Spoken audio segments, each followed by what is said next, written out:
Last year in mid-May, my husband and I were living in an apartment complex in a rather troubled part of town. The neighborhood, while bustling and close to the downtown area, was notorious for its break-ins and low-income housing. Life there was always a bit on edge, but it took a particularly sinister turn during my 7th month of pregnancy. Each night, especially since I was struggling with the typical discomforts of pregnancy, like back pain that made sleep elusive, we would step out onto the catwalk that served as a balcony for our apartment. These outdoor corridors connected all the apartments and led to stairwells and hallways. They weren't much, but they offered a small breath of fresh air and a glimpse of the urban nightscape, which was something of a solace. One such night, as the city hummed quietly around us, my husband and I stood outside, he smoking a cigarette and I trying to find some comfort in the cool night air. We were talking softly about mundane things, the baby, our day, when suddenly a voice pierced the quiet. It came from the first floor directly below us, a man's voice whispering in the darkness. It was so unexpected that it startled us both. My husband gestured for me to be quiet, and we listened, straining to make out the words. The voice was low and seemed to be having a one-sided conversation. As we listened, it grew fainter, moving away before the sound of someone slowly climbing the stairs reached us. The shuffling steps were deliberate, and the muttering continued. My husband instinctively stepped in front of me, his body tense as the figure emerged onto our landing. The man looked to be in his mid-30s or 40s, but had a worn, tired appearance that made him seem older. His hair was prematurely gray, and while his body language suggested fatigue, his eyes were wild, darting around frantically. My husband later confessed that the man appeared to be high, likely on meth, recognizing the signs from his own less-than-stellar youth. Unexpectedly, the man was also walking a dog, a beautiful blue heeler that stopped sharply when the man did, seemingly just as surprised to see us as we were to see them. The man jumped a little when he noticed us, then chuckled awkwardly. "Hello? Oh gosh, I didn't even see you there.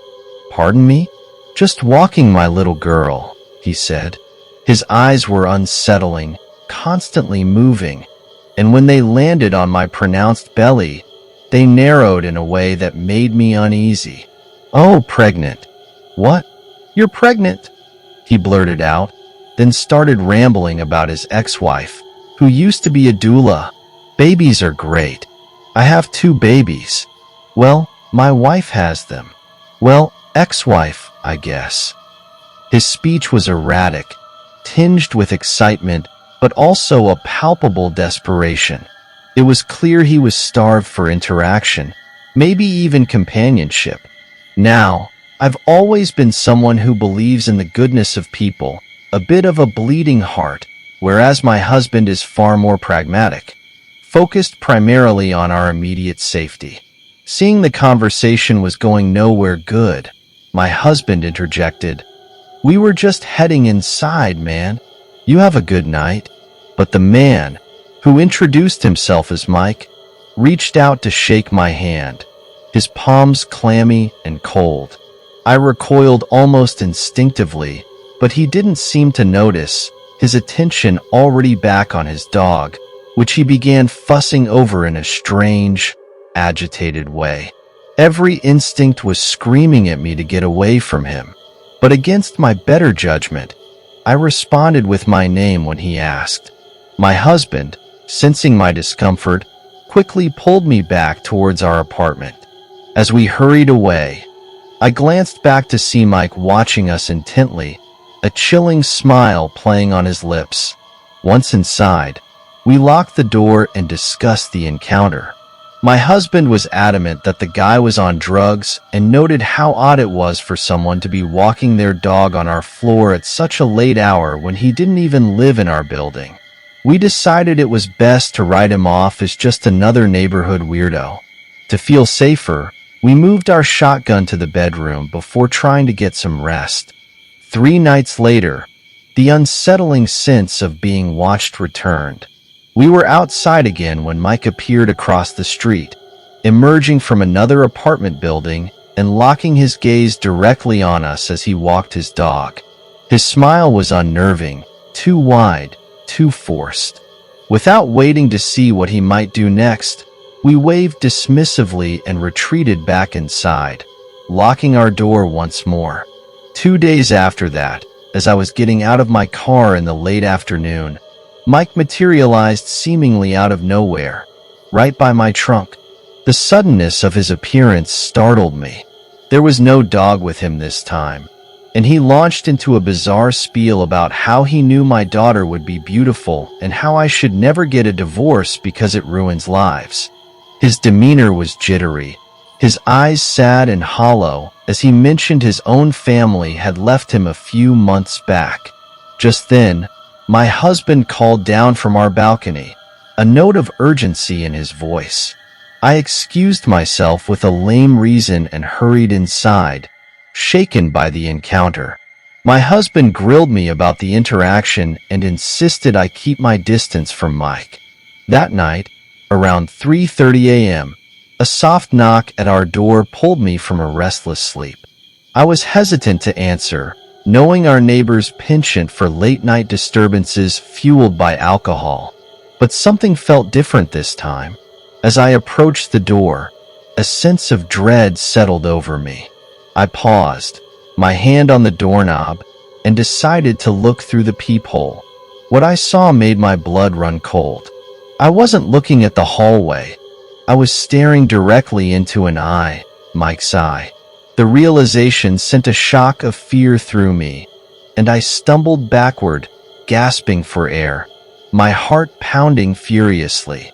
I ran back to our bedroom, waking my husband and telling him what I had seen. He grabbed the shotgun and went to confront Mike, who by then had called my name in a low, eerie whisper. My husband's stern warning for him to leave seemed to work, as he retreated without further incident. But the fear of what might have happened lingered, and I spent the rest of the night wide awake, listening for any sound that might signal his return. After the harrowing encounter with Mike peering through our peephole, the following days were consumed by an overwhelming sense of vigilance and unease. My husband and I discussed moving to a different apartment complex, even considering areas far from where we currently lived, hoping distance might deter Mike from finding us again. We knew that staying in our current apartment was no longer safe, not with a man like Mike lurking around. The thought of him knowing where we lived, possibly watching our movements, and his unpredictable behavior were all too much to handle, especially with a baby on the way. We couldn't risk another confrontation. Several sleepless nights passed. The memory of Mike's eye at the peephole haunted me. Every sound in the apartment made me jolt. Every knock on the door sent a shiver down my spine. My husband and I took turns staying up late, keeping watch in case Mike decided to return. We also informed our apartment management about the incident, but their response was frustratingly nonchalant. They promised to keep an eye out, but mentioned that without more concrete evidence of a threat, their hands were tied. It wasn't until our car was broken into several weeks later that the severity of the situation seemed to escalate in the eyes of others.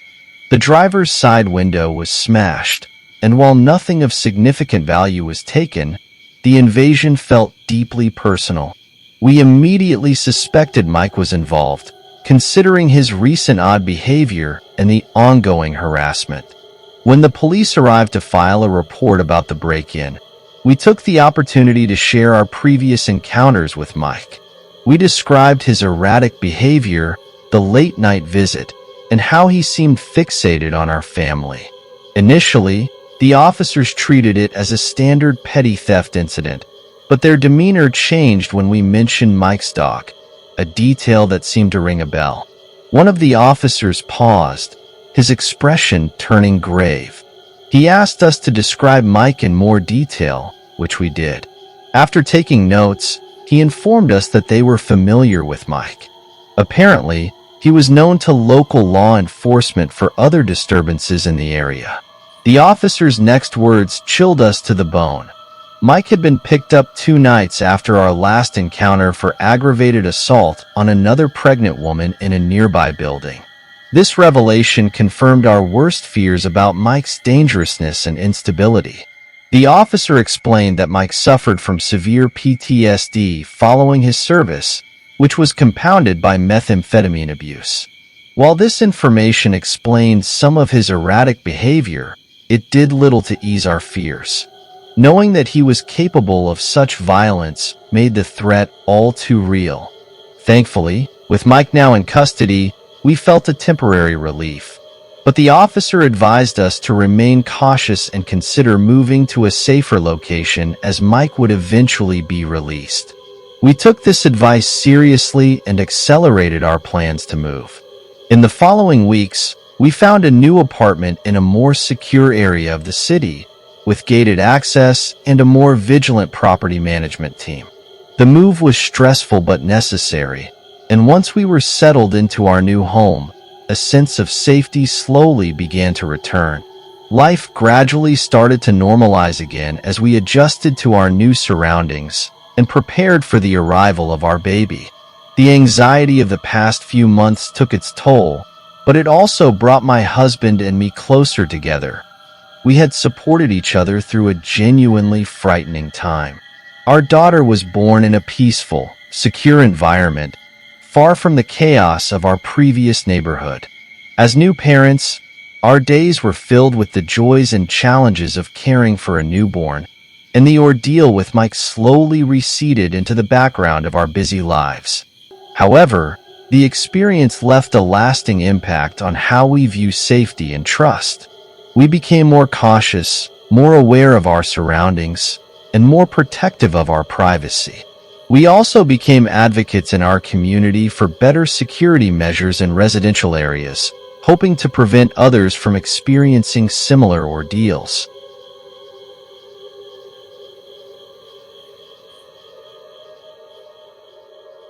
In my early 20s, right after college, I found myself in a predicament familiar to many fresh graduates. High aspirations tethered to a meager budget. This led me to rent an apartment in a less than desirable part of town where the rent was cheap, but the living conditions left much to be desired. One of the most notorious features of my apartment was the paper-thin walls, which seemed to amplify every sound from my neighbors, turning private lives into public broadcasts. Living there, I quickly became accustomed to the various noises. The muffled conversations, the late-night TV marathons, and most notably, the constant blare of music from my left-hand neighbor. Oddly enough, the relentless beats became a bizarre sort of company in the solitude of my unit. On most days, I combated the noise with a playlist of my own, a modest shield against the sonic invasion. My neighbor, whom I'll call Mike, was an enigmatic figure. From what little I knew, he seemed to lead a tumultuous life marked by frequent late-night revelries and louder-than-life arguments with his girlfriend. These disturbances were routine enough that I had learned to dismiss them as just another part of urban apartment living. However, one night, the situation escalated in a way that was impossible to ignore. It was a Friday evening, and from the sounds permeating the wall, it was clear Mike had been drinking. The clatter of stumbling footsteps was followed by the rise and fall of angry voices, his louder than hers, aggressive and unsettling. This wasn't the first time their arguments had filled the corridor, but something about the intensity that night felt alarmingly different. Seeking respite from the brewing storm next door, I decided to head out. The evening was still young, and the city's nightlife beckoned. A few friends and I hit up some local clubs, immersing ourselves in the pulsating lights and thumping bass, a welcome distraction from my domestic disturbances. The night wore on, a blur of laughter and dance floors, until the clock nudged toward 1 a.m. As my friends and I drove back to my apartment, the buzz of the evening was abruptly undercut by an unsettling sight in the parking lot. There, crouched between two cars near the dimly lit facade of my building, was Mike. His presence alone wasn't unusual, but his behavior was bizarre. He seemed to be hiding, or perhaps waiting. My friends tensed up, instantly uneasy at the sight. Though I appreciated their concern, I downplayed the weirdness, chalking it up to just another oddity in the life of my peculiar neighbor. I had them drop me off at the gate, simplifying their exit and shortening my walk. But as I approached my building, my heart sank. There, in the shadows of the bushes that lined the walkway, stood Mike. He was perfectly still, almost blending into the darkness, watching. Adrenaline coursed through me, but I forced a calm exterior. Making eye contact, I raised my hand in a tentative wave and offered a muted, "Hey," hoping to defuse any potential danger in acknowledging his presence. He stepped out into the dim light of the street lamp, and the sight of his wide, dilated eyes sent a chill down my spine. There was something profoundly disturbing in his gaze, a depth of darkness I hadn't seen before. I hurried past him, my heart pounding in my ears, and made a beeline for my door. Once inside, I locked it behind me and collapsed against it, my breaths shallow and rapid. I was safe, physically at least, but the encounter left me shaken. As I tried to sleep, the night's earlier disturbances replayed in my mind, accompanied by the intermittent thumps and rustles from next door, sounds that now seemed ominous rather than merely annoying. Morning light brought a superficial calm, but it was shattered by the sound of police knocking loudly on Mike's door. The severity of the situation unfolded rapidly. I watched, a silent observer behind my peephole, as officers led Mike away in handcuffs. When they knocked on my door next, I recounted everything. The argument, the odd behavior in the parking lot, and the unsettling noises throughout the night. What they told me next would haunt me forever. Mike had murdered his girlfriend that night, in the midst of their heated argument. The noises I had heard were the aftermath of his horrific act. The reality that I had been so close to a violent killer, oblivious to the gravity of the situation just beyond my thin walls, was profoundly disturbing. Haunted by the tragedy and the proximity to such brutality, I resolved to move. No amount of cheap rent was worth this kind of risk. I needed a fresh start, somewhere I could feel safe. A place where the walls didn't echo with the echoes of my neighbor's darkest moments. In the days following the arrest, my apartment felt more like a crime scene than a home. The police were frequent visitors, piecing together the timeline of that fateful night, their questions painting a chilling picture of the violence that had unfolded just feet from where I slept. The gravity of having shared a wall with such brutality weighed heavily on me, turning every shadow into a potential threat and every sound into a cause for alarm. I learned that Mike had been living a double life, one that those around him, including myself, had only glimpsed through the thin veil of apartment walls and brief encounters. The man I had casually nodded to in the hallway was capable of unimaginable violence. The realization that the jovial music and raucous laughter I had often heard were mere facades for a darker reality was deeply unsettling. The community around the apartment complex was shaken by the event. Neighbors spoke in hushed tones, exchanging stories and information about Mike and his girlfriend, trying to make sense of the senseless. I found myself retreating further into my shell, my trust in my ability to judge character fundamentally shaken. As I prepared to move, I spent my days packing boxes, each item I packed a reminder of the life I was leaving behind. Not just possessions, but the remnants of a naive belief in the safety of my surroundings. The friendly nods and superficial chats with neighbors were replaced by a cautious distance, the community's once comforting familiarity now a source of anxiety. The move to a new apartment in a better part of town was both a logistical challenge and an emotional relief.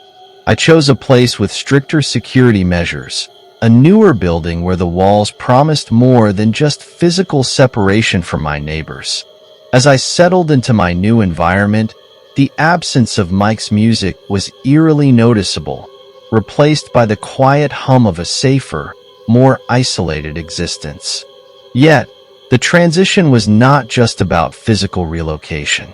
It was a mental and emotional journey from a place of vulnerability to one of cautious resilience. The events that unfolded in my previous apartment taught me the hard way about the unpredictability of human nature and the thin line between normalcy and nightmare. Engaging with my new neighbors was a gradual process, colored by the lingering trauma of my recent experiences.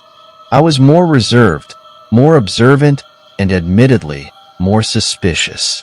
Friendships that once might have formed quickly now took time, as I carefully navigated the waters of new relationships, always mindful of the potential depths below the surface. The experience also spurred a deeper introspection about my own responses to danger and my instincts for self-preservation. I found myself more attuned to my surroundings, more diligent in observing the comings and goings around me. The carefree confidence of my early 20s gave way to a more measured, aware existence. Months passed, and the sharp edges of memory began to blur, softened by the routine of new experiences and the comforts of a safer home. Yet, the lessons remained, imprinted on my psyche as indelibly as ink on paper.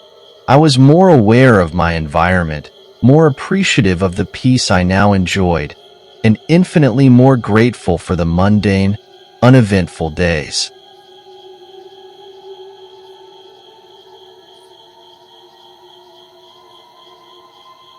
The clock had just struck 2 a.m., a time when the moon was high and the streets of my small city were bathed in an eerie, silent glow. After a grueling 12-hour shift at St. Mary's Hospital, where the endless stream of emergencies seemed to compete with the ticking seconds, the drive home was my sanctuary, a brief respite where the weight of my responsibilities could be lifted, if only momentarily. The air was bitingly cold that night, a reminder of the harsh New England winter that seemed to press its icy fingers against everything it touched. The roads were deserted, a stark contrast to the bustling corridors I had just left behind. Only a couple of miles separated me from the comfort of my bed, a journey I had made countless times, one that usually passed without incident. But tonight was different. As I turned onto Maple Street, a residential area just around the corner from my house, my headlights caught an unusual sight. A man lying face down in the middle of the road. My instincts as a nurse kicked in immediately.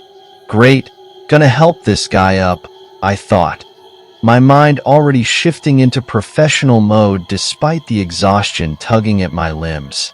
However, as I slowed my car, a sense of unease began to creep up my spine. The situation didn't feel right. The streets were too quiet, the night too still. I'm a petite woman, barely 100 pounds, and while my heart urged me to step out and offer assistance, my mind raced with warnings. I had no weapon, not even a pepper spray, and the vulnerability of the scenario washed over me like a cold wave. Instead of stopping right next to him, I decided to keep my distance. Pulling out my phone, I dialed 911 as I drove past the prone figure, stopping at the end of the block under the faint glow of a street lamp. I kept my eyes fixed on the rearview mirror, watching for any sign of movement as I spoke to the dispatcher. "There's a man in the road who might need some help," I explained. trying to keep my voice steady despite the hammering of my heart. Just as I was about to hang up, a loud bang jolted me from my seat. I screamed, my eyes darting to the driver's side window where a man was furiously pounding on the glass and jiggling the handle of my locked car. His face was obscured by the darkness, but the desperation in his movements was clear. I glanced back to where the man had been lying, only to find that the street was now empty. Panic seized me, and I shouted into the phone, "I'm so scared." Following the dispatcher's urgent advice, I floored the accelerator, running the red light as I made my way down the street. My mind raced with horror stories I'd heard, tales of setups and assaults under the guise of needing help. The possibility that I could have been a victim myself sent chills down my spine. As instructed, I kept driving, circling the neighborhood while the dispatcher kept me on the line, his voice a calm anchor in the sea of my panic. After several tense minutes, he finally told me it was safe to loop back around, but advised me to stay in the car until police arrived. I pulled over a few blocks from my house, my hands shaking as I scanned the area. The street was quiet again, bathed in the soft orange of the street lamps. I remained vigilant, watching from the safety of my locked car as each passing minute stretched into eternity. Then I saw them, 3 figures walking down the street, the man who had pounded on my window among them. They seemed unconcerned, casual even, as if out for a late-night stroll. I ducked down in my seat, heart pounding, waiting for them to pass. It wasn't until their figures had disappeared into the distance that I allowed myself to breathe, the fear slowly ebbing from my limbs, but never quite leaving.